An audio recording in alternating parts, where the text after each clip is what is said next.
সই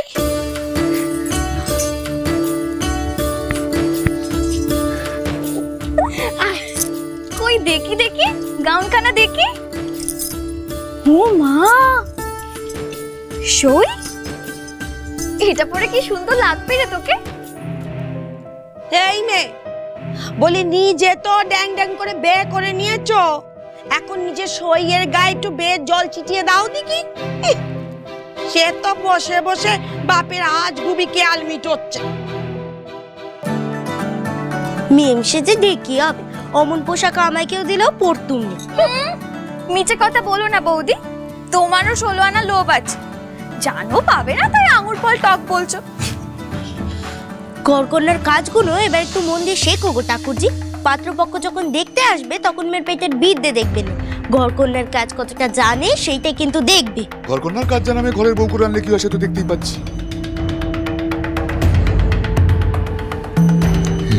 মাই অরেঞ্জ, আমার কমলামা সবটা শিখে নেবে, তোমাদের এ বিষয় নিয়ে অত মাথা ঘামাতে হবে না বুঝলে। আর এই জমিদার বাড়িতে যেই জামাই হয়ে আসুক না কেন, থাকবে তো কমলামায়ের কেনা গোলাম হয়ে। মানে স্বামী হবে বউয়ের কেনা গোলা? এমন কথা জন্মে শুনিনি কো বাপু। বেশ তো, এখন শুনে নে, আমার কমলামাই বলুক তার কেমন বর পছন্দ।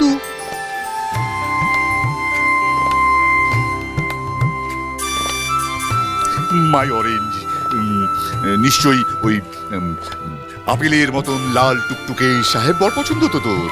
ভারী মানাবে কিন্তু ওই ওই অরেঞ্জ অ্যাপেল অ্যাপেল অরেঞ্জ।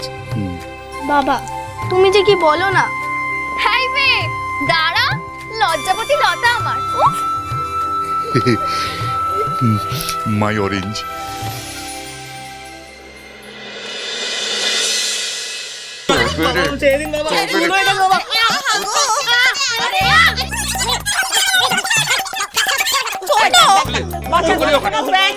সেই জন্য নিজেই ধরা দিয়েছে। আজ আমি ওকে মেরে তক্তা করে দেবো। মারিস না বাবা, মারিস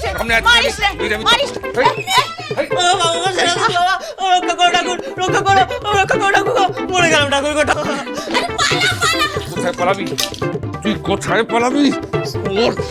কোথায় পালাবি? মা দেখেছো? জানোয়ারটাকে দেখেছো? আজ আজ ওর একদিন কি আমার একদিন। অনেক হয়েছে, তুই আবার যদি ওকে কিছু বলিস এই নাচে তার পিঠে ভাঙবো।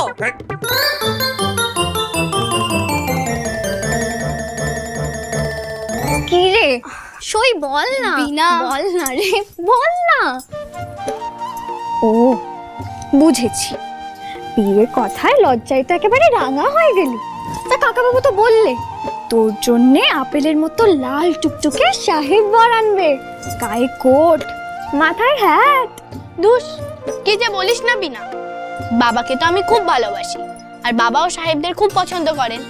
বাবার যা ভালো লাগে আমি তাই করি। কিন্তু কিন্তু কি শুনি? বাবাকে বলবি না বল। ডং কি বলবি বল দেখিনি।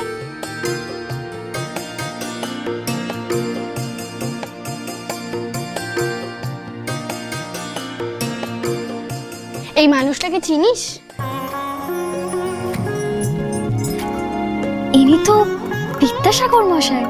হ্যাঁ, এনাকে আমি মন থেকে খুব মানি জানিস।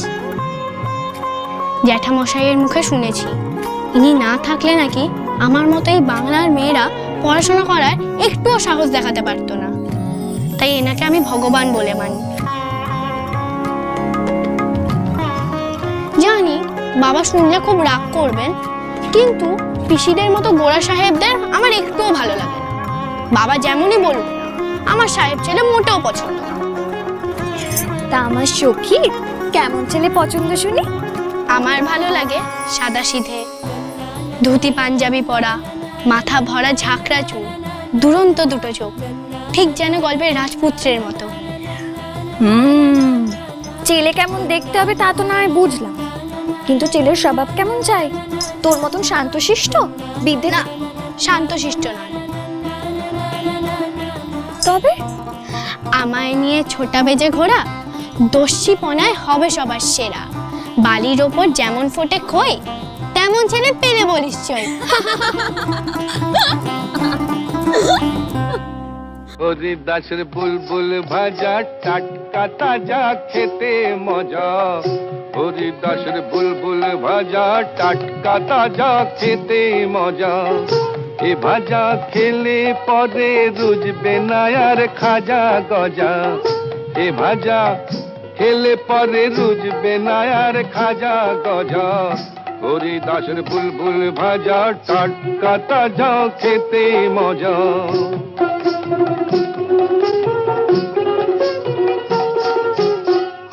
মহারানী ভিক্টোরিয়া এ ভাজা খায় রোজ কিনিয়া, মহারানী ভিক্টোরিয়া এ ভাজা খায় রোজ কিনিয়া, ভাজা খেয়ে বোঝে না সে কেই বা রানী কেই বা প্রজা, ভাজা খেয়ে বোঝে না সে কেই বা রানী কেই বা প্রজা, হরিদাসের বুলবুল ভাজা টাটকা তাজা খেতে মজা।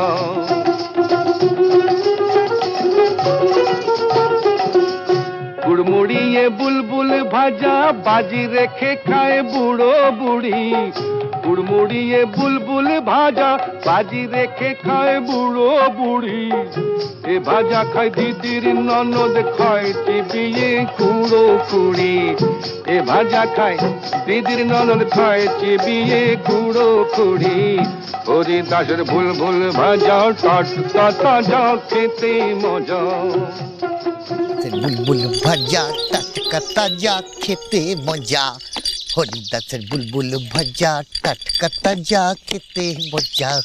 দা দা দা দা দা দা দা।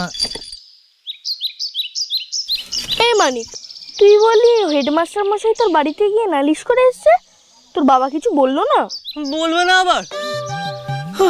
হাতের নাগাল পেলে তো আমাকে মেরেই ফেলতো, না ঠাকুমা আমাকে বাঁচিয়ে নিল তাই। যত নষ্টের গোড়া ওই লখাটা। হ্যাঁ, ওই উজবুকটাকে যদি মাথা ন্যাড়া করে গোপরে চান না করিয়েছি তো আমার নামও পৃথ্বীরাজ নয়। ও হরিদা, বলো। এ নাও, 4 পয়সা বিক্রি হয়েছে। ও জয় শ্রীমান পৃথ্বীরাজের জয়। আচ্ছা হরিদা, বলো। তোমার তো বয়সের গাছ পাথর নেই, তোমার কাছে সবার হেসেলে খবর আছে, কত জায়গায় ঘোরো তুমি। হ্যাঁ, তা তুমি ওই ফকির সাহেবকে নিজের চোখে দেখেছো? আর ভানুকবিকেও দেখেছি কি গো, আরে ভানুকবি তো আমার এই বুলবুল ভাজার বিরাট ভক্ত। আর তবে মানুষ ছিল এই ফকির সাই, আহা কত লোক আসতো তার কাছে, এই গান বাজনা চলছে প্রায় দিন রাত ধরে, বুঝেছো? তবে যদি হেঁসেলের খবর বলো তাহলে সর্বশেষ খবর হলো কালকে জামালপুরের জমিদার বাড়িতে বিরাট ডাকাতি, 100 ভরি সোনা 5000 টাকা সর্বস্ব লুট করে দিয়ে চলে গেছে। তারপরের খবর বুঝলে যে হুতুমপুরের জমিদারের নিজ কন্যার শুভ বিবাহ সামনের মাসে সম্পন্ন হবে, তাই কলকাতা থেকে ব্যান্ড পার্টি আসছে আর বায়নাও হয়ে গেছে। আই ফুটকে আই কি হলো রে? বাবা, কলকাতা থেকে ব্যান্ড পার্টি আসবে? তা আসবে না, জমিদারের মেয়ের বিয়ে বলে কথা। তবে সর্বশেষ জব্বর খবর হলো ফরাসডাঙ্গার জমিদারের বাড়িতে কাল বিরাট মহাভোজ, তার একমাত্র কন্যার জন্মদিন। তো ওই ম্যাজিস্ট্রেট স্যার তার দলবল নিয়ে তার বাড়িতে আসছে, আর বিরাট ভোজের আয়োজন। তবে সাধারণের প্রবেশ নিষিদ্ধ। ফরাসডাঙ্গায়? আগে জমিদার বাবু, আপনার কথার মতো এই তল্লটে ডাক সাইটে বামুন ঠাকুরদের আমি ডেকে এনেছি। কাল রাত্রে যে আপনি ভোজের জন্য ফর্দ করে দিয়েছিলেন তার থেকে একটা করে পদ ওরা রেঁধে এনেছে আপনাকে চাখানোর জন্য। বাহ, কই দেখি তোমাদের এলেন। ফার্স্ট এক্সামিন দেন কুকিং বায়না। আগে আমরা ভোজবাড়ি রান্নাই করি। মূর্খ, ভোজবাড়ি রান্নাই করি? এটা ভোজবাড়ি নয়, এটা পার্টি। আমার কমলা থুরি অরেঞ্জের বার্থডে পার্টি। নেটিভদের বাদ পড়বে না সেখানে। ম্যাজিস্ট্রেট সাহেব আসছে নিজের কাজিনকে নিয়ে। রান্না যদি খারাপ হয় না আমার নাক কাটা যাবে। কই দেখি দেখি কি রেঁধেছো দেখি।